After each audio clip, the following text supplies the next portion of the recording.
as pessoas têm curiosidade de conhecer melhor, mais profundamente, o Jogo do Bicho, não pode perder essa série, vale o inscrito.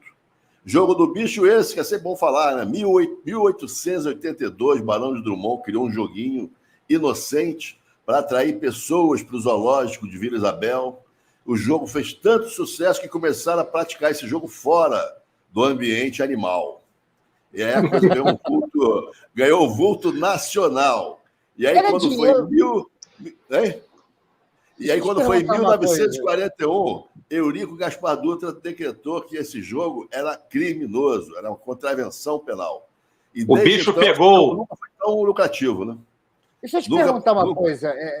Ele criou para poder levantar fundo para o zoológico. Isso, para os animais. Porque o zoológico, na verdade, ele vivia em abandono. Os animais vieram magrinhos. Ninguém visitava, ninguém tinha interesse naquilo. Então ele criou um negócio atrativo. E era o seguinte... Era apostava-se... do Grajaú? Do Grajaú. Grajaú, né? Na Barão de Drummond, ali na Barão de Drummond. E aí o que acontece? Como os animais eram magrinhos, desprezados, ele começou a criar um jogo que as pessoas apostavam num dos animais do zoológico e aquele dinheiro era revertido para a compra dos animais, para manutenção, e deu super certo. As pessoas passaram a ir lá não para ver o bicho, mas para ver o resultado do bicho. O negócio foi bom. Ficou muito... Aí, e não colava no poste, né? Virou um negócio sensacional, pô. E aí você lembra que em 90 e alguma coisa, 93, 94 mais ou menos, 95, aliás, 95, houve aquele escândalo do Jogo do Bicho, quando descobriram, pela primeira vez foi falado claramente com documentos, né, foi documentado a relação entre Jogo do Bicho, a polícia do Rio de Janeiro e a política. E também a imprensa, parte da boa parcela de jornalistas, um grupo grande, razoável de jornalistas, também estava lá na lista do Castor, foi um escândalo aquilo. Pensava-se que a coisa tinha avançado, mas agora, então, o Sérgio veio mostrar para a gente que nada, ao contrário. Aí agora o Jogo do Bicho tem relações, além da política, com a milícia. E também com o assassinato da Marielle. Pelo que se fala, se especula, pode ter uma relação de gente dali ter relações com o que aconteceu com a Marielle. Então, vamos lá. Sérgio, conta para a gente, Sérgio, primeiro esse teu trabalho, fala um pouco, se apresenta profissionalmente, você trabalhou no Dia, trabalhou no Globo, agora na Rede Globo. Fala para a gente da tua história. Boa noite. Bom, primeiro eu quero agradecer aí o convite de vocês, Fábio, um grande amigo de muito tempo, André, parabéns aí pelo trabalho, Afonso. Cara, participar desse trabalho foi incrível. Primeiro porque estava no início da pandemia, quando o Felipe Auí me entrou em contato comigo e perguntou se eu topava participar da pesquisa desse projeto. Até então não tinha uma coisa desenhada, não tinha uma ideia do que seria. E eu brincava. O Felipe é o diretor, né, da série. Felipe Auí e o Ricardo Calil, são os dois. Mas quem capitaneou o contrato, eu fui chamado pelo Felipe para fazer parte do grupo. O núcleo lá é o núcleo do Pedro Bial, né? E eles queriam fazer um doc, uma série documental para falar sobre o bicho, né? E aí a gente teve algumas situações curiosas. Por exemplo, quando a gente começou, era o início da pandemia, então eu comecei a fazer aquele trabalho de pesquisa no computador. Você começa a levantar as histórias, você vai definindo as famílias que vão querer tratar. Então, assim, na verdade, o que eu fiz foi reunir um monte de documentação. A Globo tem um acervo sensacional, gigantesco, né? Facilita muito o trabalho. Mas eu fiz trabalho na biblioteca, então no período de pandemia foi um tanto complexo. Aí você elenca as pessoas, os principais personagens. Vocês estão me ouvindo bem? Está tudo bem, meu microfone? Estou ouvindo bem. Então, sim. Se você puder chegar mais pertinho no microfone aqui, a Annelise, que é uma das...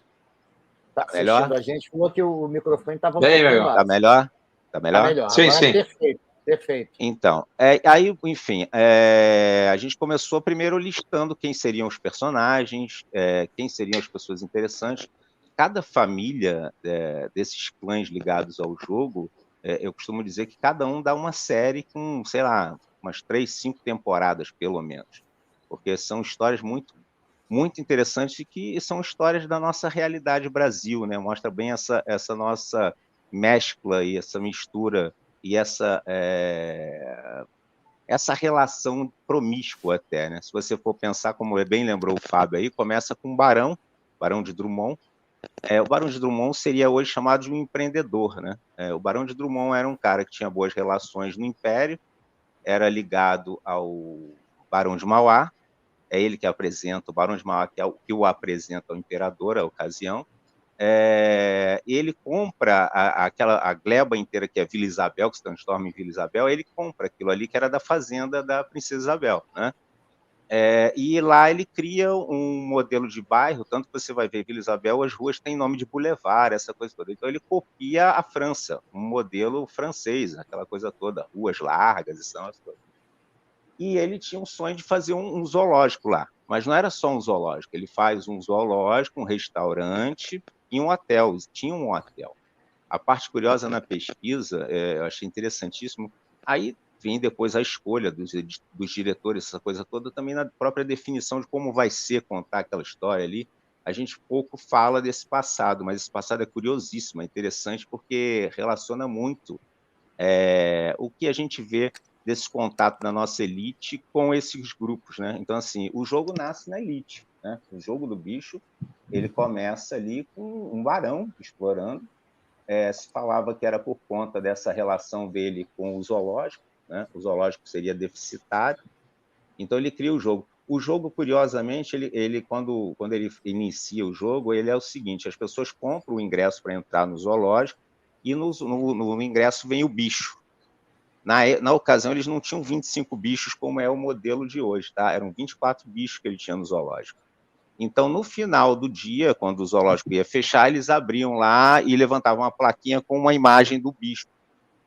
Enfim, o Barão ele pega também aquele período de transição, quando os militares dão o primeiro golpe do nosso país, né? O primeiro golpe na monarquia. Então, aí ele quebra, ele era amigo do imperador, a situação fica um pouco mais complicada.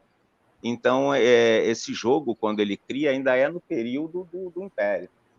Depois ele começa a ter problemas com a lei, né? Já no período da transição. Então, já são os militares, e aí ele começa a ter problemas ali. Curiosamente, ele se associa a um mexicano chamado Zelada, eu não me recordo agora o nome dele, e esse mexicano tinha uma bolsa de apostas no centro da cidade, na Rua do Ouvidor. E aí esse mexicano é que faz o modelo que acaba virando o jogo do bicho de hoje. Ele incorpora, ele usa um modelo de um jogo que tem no México, chamado Jogo das Flores. Lá eles usam flores no lugar dos animais, e aí são 25 flores.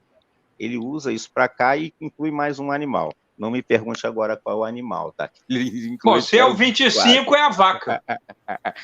Mas eu não sei se foi dessa forma linear, entendeu? Eu sei que eles incluem mais um animal, e aí passam a vender essas cartelinhas fora. E aí pronto, aí o negócio toma conta da cidade. Eu encontrei um artigo, inclusive, do Olavo Bilac, no Estadão antigo, aquela coisa sisuda, né?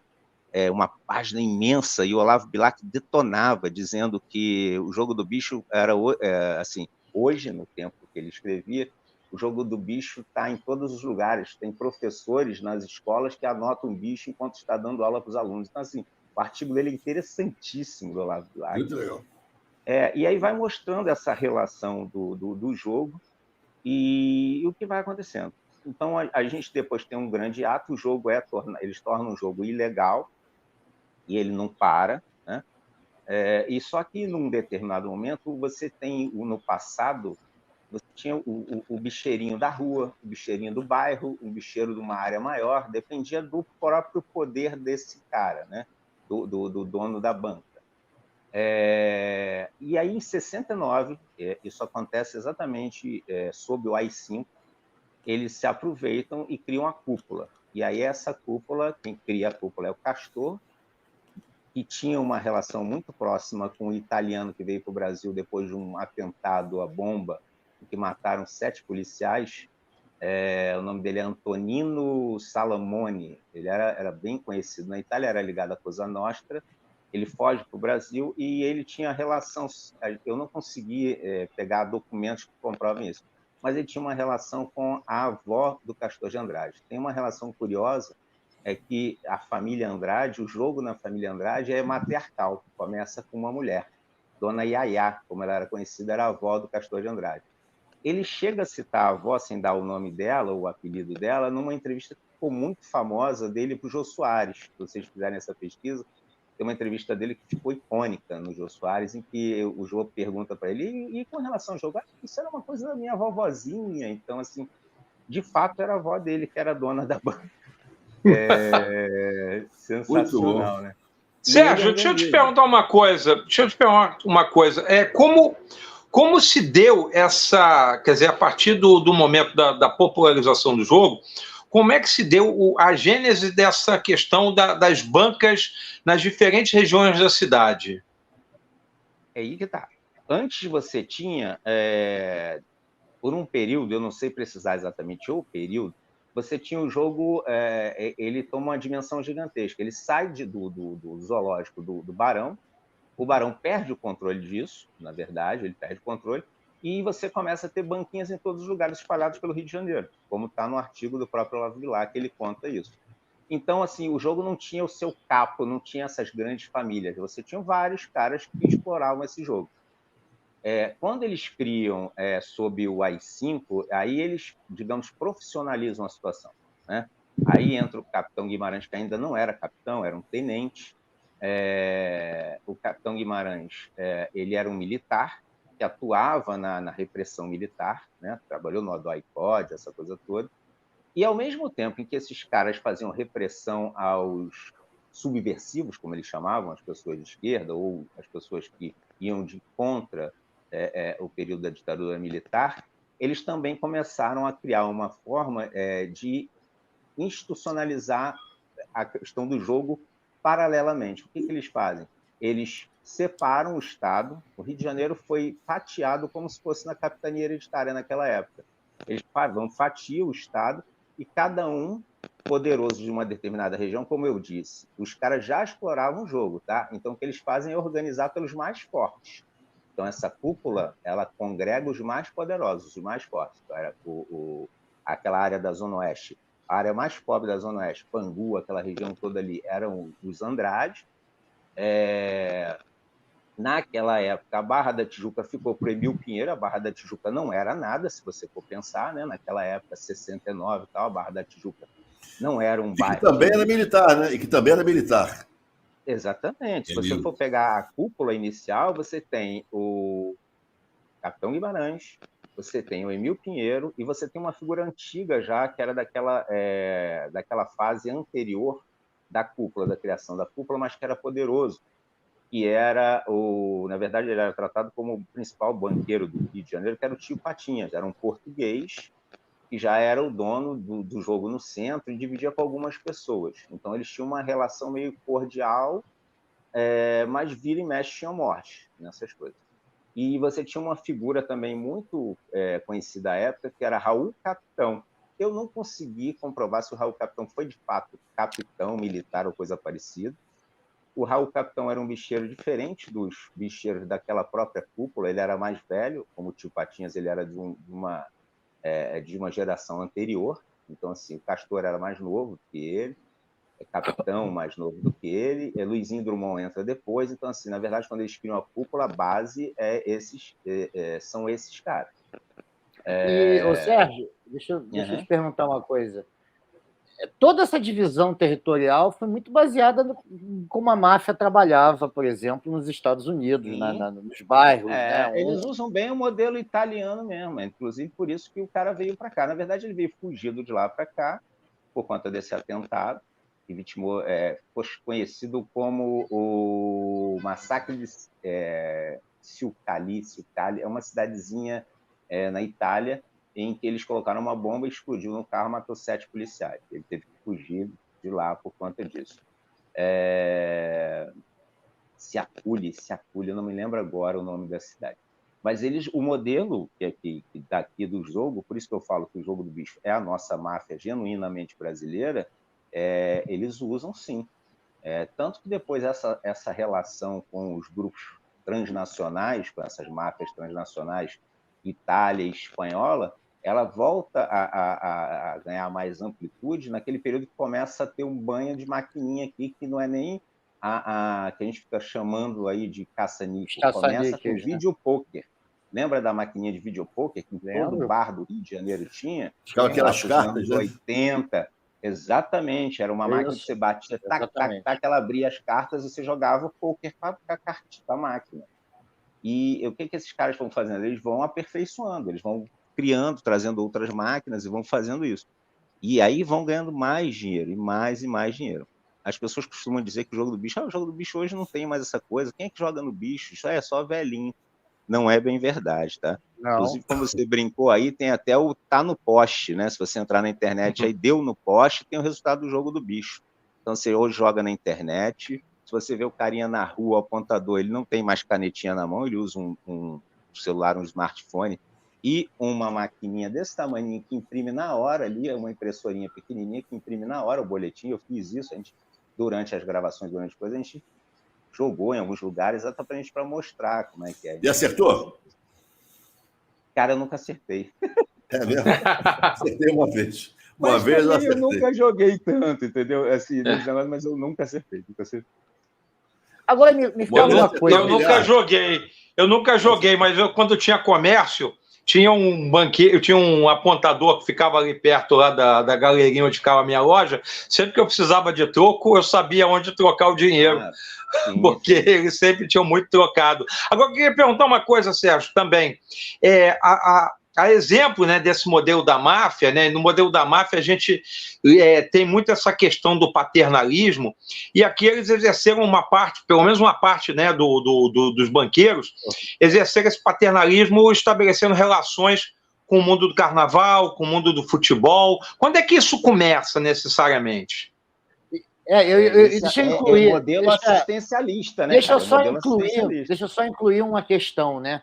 A partir de que momento, por causa desse envolvimento com carnaval, com futebol, com assistencialismo, a partir de que momento a sociedade começa a olhar o banqueiro do bicho com uma descendência que acabou sendo perniciosa, porque a gente nunca teve, quer dizer, eram pessoas ligadas ao crime que eram vistas com bons olhos pela sociedade. A sociedade fazia vista grossa porque eles faziam, né? Encaravam o jogo do bicho como aquela história da contravenção, não é crime, é contravenção apenas.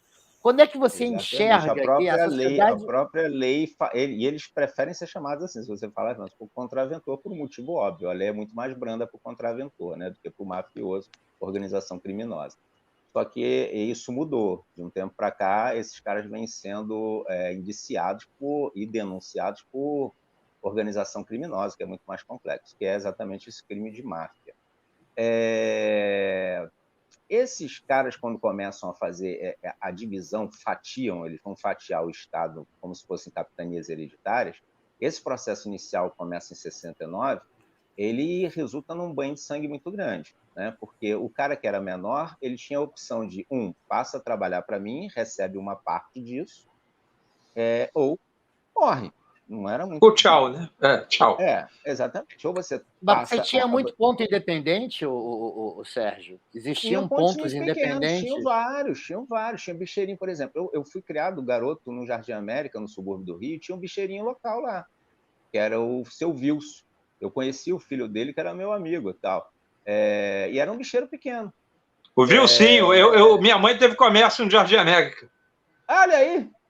Wilson, e olha a curiosidade, é seu Wilson e o Wilson, que era a mesma forma que se escrevia, mas um era o dono do Jardim América, o outro era o dono de Vigário Geral. Sim. Curiosíssimo isso. E tinha o Wilson era o filho. O Wilson era o meu amigo. Eu nunca mais tive contato com eles, na verdade, depois que o seu Wilson morreu, mas o seu Wilson era uma pessoa muito legal, eu gostava muito de conversar com ele, porque ele não tinha muito papas na língua, então ele gostava de falar sobre essas histórias, e eu acho que foi o que me encantou, sabe? Que me acabou criando no meu inconsciente esse desejo de contar essas histórias. E aí ele falava disso, ele falava, quando unificou, a gente que era pequeno teve que se agarrar em alguém. Ele usava esse termo. Então, assim, eles dominavam o território, então continuavam sendo donos, mas eles tinham um percentual daquilo ali. Então, eles transformavam uma grande empresa. Igual a máfia, como a máfia funciona. E aí cria aquela história do... É uma franquia, né? É isso. E aí cria um negócio E você chamado... cria uma hierarquia, né? Você cria uma Exato. hierarquia. Tem um banqueiro E aí daquele... eles criam uma figura chamada o banqueiro de descarga, que é complexo isso, se você for... Pô, mas como é que funciona isso? O banqueiro de descarga é um cara com muita grana, esse é o tio Patinhas, era um cara desse. Ali naquela região da Leopoldina tinha um que era o Abílio português. Se você for ver, na história do bicho, num período, tinha muito dessa relação de portugueses envolvidos, tá? O tio Patinhas era um português, o Abílio português, obviamente, lá de Ramos, aquela área toda ali, era um desses bicheiros de descarga. O que era esse cara? É o cara que tinha grana para pagar um prêmio para o banqueirinho pequeno da rua tal. Se o cara perdeu na banquinha dele lá, deu o jogo tal, deu o bicho tal, ele não tinha grana para pagar, ele recorria a esse cara da descarga, que era o cara da grana. E esse cara, obviamente, ficava com a maior parte do dinheiro arrecadado. Então, ele passava a ser o patrão, o outro estava trabalhando para ele. Não era mal remunerado, não, tá? Sempre foram muito bem remunerados. O jogo sempre deu tanto dinheiro que eles pagavam polícia, eles pagavam... tem um fator muito interessante da nossa redemocratização, que é o jogo do bicho, que começa a ganhar essa força, essa musculatura durante o regime militar, ele faz a transição para o período democrático muito rapidamente, inclusive financiando partido político, né? Financiando candidatos. O Luizinho Drummond teve um filho que foi vereador no Rio de Janeiro. Marquinho Drummond, se eu não me engano. Então, assim, Caxias também teve uma pessoa, deputado federal, todos eles, Jaider, né? Jaider é o filho lá, era Jaider o Moisés. do Rio. Era o Moisés. Então, assim, Messias. Ele foi prefeito em Caxias, não Zé foi prefeito, Messias, foi quase prefeito, foi do PDT, ligado ao Brizola, usava aquele lencinho vermelho, essa coisa. Nilópolis também, logicamente, né? Família lá tem... Então, assim, família esse processo depois deles entrarem para virarem patronos, eles acabam se tornando mecenas, né, de escolas de samba. É um processo que eu acho curioso. O Aidano, eu gosto muito do que o Aidano fala, ele usa isso como os caras... É um processo de lavagem da imagem, não é uma lavagem de dinheiro, é uma lavagem da imagem. E é fato. Porque, assim, num determinado período, esses caras fizeram muito dinheiro, eles foram consolidando seus territórios à base de sangue, né? E aí todo mundo sabia quem eram os caras. Então, vamos melhorar a nossa imagem? Aquela escola de samba do nosso bairro, a gente começa a botar dinheiro ali. De uma maneira, para eles é bom, melhora a imagem deles e também acaba dando um lucro imenso. Acaba que eles se tornam os donos do maior espetáculo que a gente tem no Brasil. Se você for ver do ponto de vista cultural, da cultura popular, os caras são os donos do Carnaval do Rio de Janeiro, né? Os caras conseguem fazer acordo com uma emissora de TV, né? Transmite para o mundo todo, tem um direito exclusivo em toda a representação da transmissão do Carnaval, fatura com tudo, com royalties, fatura com publicidade, fatura com discos, CDs e tal. Agora, só uma coisa... Com a imagem hiperexposta como benfeitores, né? Como realmente... Exatamente. Mas se você fizer um paralelo, cara, não é muito diferente. O jogo do bicho, esses caras, se não fosse a grana deles e a vaidade, eu costumo dizer isso, o nosso carnaval não teria o nível de profissionalismo que tem, né? Vamos, assim, sendo pragmáticos, é fato. Porque a vaidade deles era tamanha, você foi vendo, cada um querendo botar mais dinheiro na sua escola, porque queria mostrar que era o cara do coisa. Quem cobriu o carnaval na Sapucaí aqui, o início dos desfiles era um saco, aquela explosão de fogos ali, era um negócio cada ano aumentava o número de fogos, porque o cara queria mostrar que ele tinha o maior do que o dos outros, entendeu? Então, assim, minha escola vai entrar. Aí, eu estourava fogos, assim, a escola tá quase no meio da avenida e tem fogos estourando. Gente, que é isso, pelo amor de Deus? Então, assim, e ao mesmo tempo eles vão fazendo essas coisas financiando, então vão trazendo tecnologia de ponta. Então, assim, o nosso carnaval virou um espetáculo nível de Broadway, cara. Então, e foi com a grana desses caras, a verdade é essa. Sim, mas só para acrescentar uma coisa interessante, que enquanto os bicheiros, né, logicamente, são pessoas abonadas, né, lógico, e também esses segundos, as pessoas estão um pouco abaixo da pirâmide. Mas o chamado Aranha, né, aquele apontador do jogo de bicho, aquele cara sofre muito. Pô.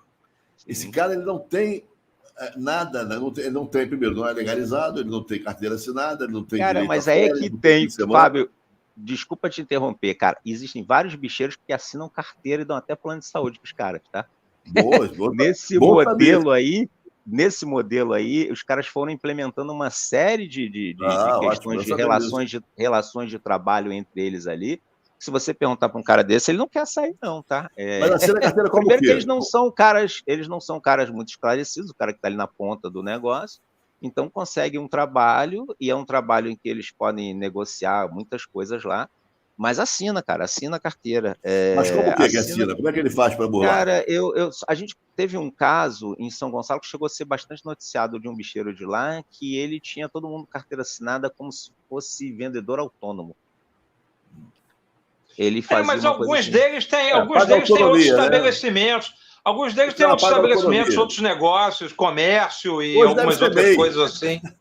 Hoje deve ser o MEI. Hoje deve ser o MEI. Provável que seja o MEI que seja utilizado. Mas, enfim, e não mudou. Esses caras têm muita gente. E durante a pandemia, uma coisa que me chamou a atenção, e aí eu conversando com alguns caras, os caras falaram, sim, se você for ver, mudou um pouco o perfil do Aranha, né? Tem muita mulher hoje fazendo esse negócio. E começou muito na pandemia para ajudar essa coisa familiar. Então, existe esse assistencialismo, sim, é uma coisa estratégica, porque você, além de tudo, você ganha a simpatia das pessoas, você precisa disso, da simpatia das pessoas, né? Então, assim, onde eu moro hoje, eu moro na Glória, aqui no meu entorno, as bancas são todas meninas, são todas mulheres que ficam fazendo. Eu noto, eu fico vendo. Na época que a gente estava gravando, eu conversava com algumas pessoas e falava assim, a gente queria conversar, ver como é que é essa relação de vocês. As pessoas têm muito medo de falar, né? Quem fez essa parte foi um outro pesquisador, inclusive, lá da Globo, que tem muito contato nesse mundo, e ele falou com um pessoal que era ligado ao Piruinha, e foi muito interessante. Assim, foi muito interessante porque... A grande verdade, cara, é assim, se a gente quisesse que as coisas funcionassem nesse país, a gente regulamentava, né? A verdade é que o jogo já deveria ter sido regulamentado há muito tempo. O país onde é proibido se jogar, o governo federal é o que mais explora o jogo. Você tem Mega Sena, um monte de coisa, entendeu? E essas Mega Senas, e tudo a partir... A Loto, por exemplo, que eu acho que foi a primeira desses jogos de números de sorteio, foi uma tentativa de competição com o bicho, né? Ou seja, você vê dessa forma? Exatamente. Sim, mas, assim, eu não seria uma competição do tipo vai conseguir substituir o bicho, porque o bicho já está meio que arregado na nossa cultura, por conta desse tempo todo. Me diz uma coisa, entendeu? Sérgio, esse é um fenômeno mais carioca, mas mais do Rio de Janeiro, ou o bicho é forte fora do Rio também? Cara, é um fenômeno que inicia no Rio de Janeiro. O Rio de Janeiro tanto para o bem quanto para o mal, a gente é caixa de ressonância. A gente perdeu a capital, a gente deixou de ser capital, mas a gente ainda é caixa de ressonância do país, não adianta. São Paulo fica tristinho com isso, mas é fato. E você tem modelos diferentes. Por exemplo, os bicheiros do Rio de Janeiro têm muita influência em vários estados do Nordeste. Já teve filho do Luizinho Drummond preso no Maranhão. Já teve gente da família Soares presa em Manaus. A família Soares é a família Soares lá de Caxias. Então você tem essa relação. Né? Exatamente. Então você tem essa relação. Esses caras foram ampliando seu poder e ganhando espaço em outros estados e levando a expertise para outros estados. Em São Paulo, o fenômeno é diferente. São Paulo gosta muito de um monopólio, né? O PCC monopolizou o trato, e lá tem o Ivo Noal, que acabou de morrer, inclusive, né? Um bicheiro da antiga, da época do Castor, e a gente tem o pessoal da época do Castor está hoje com 80, 90 anos, né? Assim, o Piruinha está com 93 anos, super ativo, é muito interessante. Capitão Guimarães está com 83, o Anísio está também na casa dos 80 e tantos anos. Então, assim, hoje, o que se tem, o cenário hoje é que vai haver uma transição quando esses velhinhos morrerem. E isso pode não ser muito, digamos, não vai ser muito interessante para a gente vai acabar vendo muitos conflitos, tudo indica isso. Vou falar um pouco... Não fizeram a sucessão, né? Exato. Não fizeram a sucessão. E essa relação... Não, ela não ocorre necessariamente dentro da família. Quer dizer, da família, sim. A família não a família física, a família da organização. Mas o modelo que esses caras usam e que eles fazem funcionar muito bem é um modelo que lembra muito família real, tá? Você tem lá o cara que vai assumir quando o patrono morre, você tem lá o cara que vai ser o outro rei. E é assim. E é um esquema altamente machista, tanto que mulher não consegue ser chefe. Eu acho que talvez a Shanna consiga romper essa barreira. A filha do Maninho, que era um cara super conhecido, que ficou capa de revista no Jornal do Brasil, né? O Rei do Rio, Novo Rei do Rio. Uma capa que, pô, se você olhar aquilo ali, cara, isso aqui é ótimo para você influenciar todo garoto que quer ser bandido. Olha que bacana, vou ganhar a capa numa revista né, do Jornal do Brasil.